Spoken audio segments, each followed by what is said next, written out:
Oh yes, the battle between Gervonta Davis and Ryan Garcia is upon us this weekend.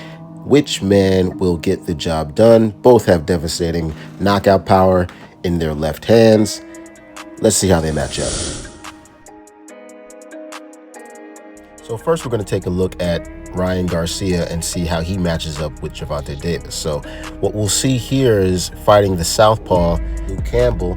Ryan Garcia constantly puts his lead foot inside of the lead foot of Campbell. So what did I mean by that? We see that he puts his lead foot inside in this open stance exchange, and it kind of gets him off angle and oftentimes gets him countered. I think the idea behind this for Garcia is that he thinks he can line up his jab a little bit better against opponents when he steps his foot on the inside, but oftentimes he finds himself getting clipped and hurt bad. Another reason he possibly does this is to line up his left hook as well, which is his big money shot, but if you're going to find yourself out of position every time, is it really worth it? You can see right here a good example of Garcia lining up his jab with that inside step.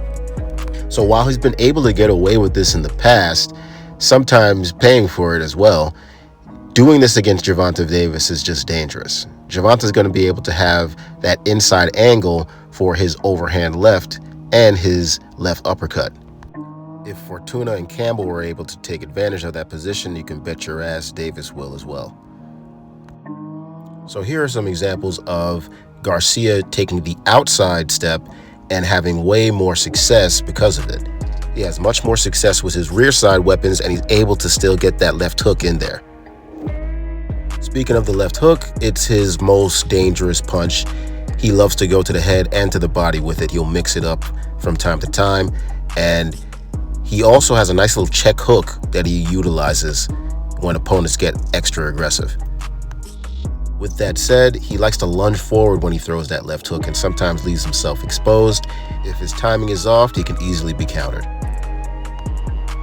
If he chooses to mix things up to the body and to the head, it can be very unpredictable for Davis during the fight. Garcia does arguably have the better hand speed of the two, though I would say Davis has the better foot speed. If he can catch Gervonta Davis slipping or going inside a Philly shell, he could potentially land that left hook up top or to the body just to mix things up and keep him guessing. It would be interesting to see who has the better high guard trap. You can see here that Garcia counterattacks from a high guard, much like Davis does against Leo Santa Cruz. Now on to Gervonta Tank Davis. So what we can see here is that Davis is proficient at countering with his left hand. He usually likes to go to his left uppercut as his counter tool, but he isn't opposed to going to the left overhand as well. When Tank does pressure forward, he usually does so behind double jabs or a feint. Perhaps one of the biggest deficiencies in Davis's game is his tendency to drop his lead shoulder when he goes into the Philly shell. He usually squares up, and it offers his opponents a chance to land their lead hand. He makes up for that with some impressive countering skills, but if he misses his punch, he can be caught out of position. As I said before, it's his left uppercut that usually catches the mark.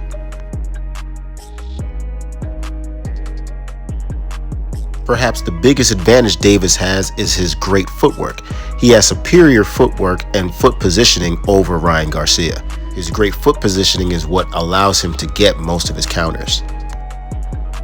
As we saw in the Garcia portion of the breakdown, Tank likes to use high guard traps as well. As you go into the high guard, opponents usually get more confident in attack, but it's a trap. It's a great way to set up counter offense.